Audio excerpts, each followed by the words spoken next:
सर्वेभ्यो नमो नमः। आज हम जानेंगे वाक्य शुद्धि। आइए जानते हैं। देखिए, सबसे पहले लिखा गया लिंग संबंधी अशुद्धियाँ, यानी कि इन वाक्यों में कौन सी अशुद्धि है?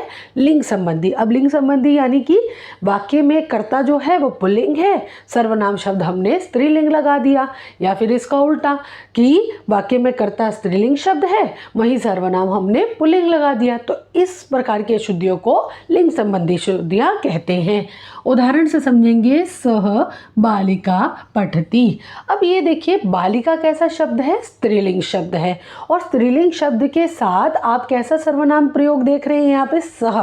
सह तो पुल्लिंग है, तो उसके स्थान पर क्या आना चाहिए? स्त्रीलिंग सर्वनाम शब्द सा। इसलिए लिखेंगे सा बालिका पठती। अगला वाक्य, राधा उत्तमः छात्रः। देखिए, राधा कैसा शब्द है? स्त्रीलिंग है। वाक्य में कर्ता कौन है? स्त्रीलिंग है। अब उसकी विशेषता बताई जा रही है कि वो अच्छी छात्र है। अब अच्छे छात्र के लिए हम हिंदी में बोलते हैं राधा अच्छी लड़की है या अच्छी छात्र है। वैसे ही हम स्त्रीलिंग शब्द प्रयोग संस्कृत में करेंगे।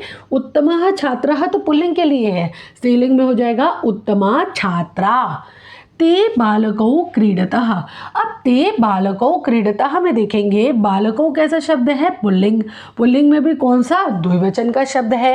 अब पुल्लिंग है तो इसके साथ पुल्लिंग के द्विवचन का ही सर्वनाम शब्द प्रयोग होगा, तौ। इसलिए वाक्य बना तौ बालकौ क्रीडतः।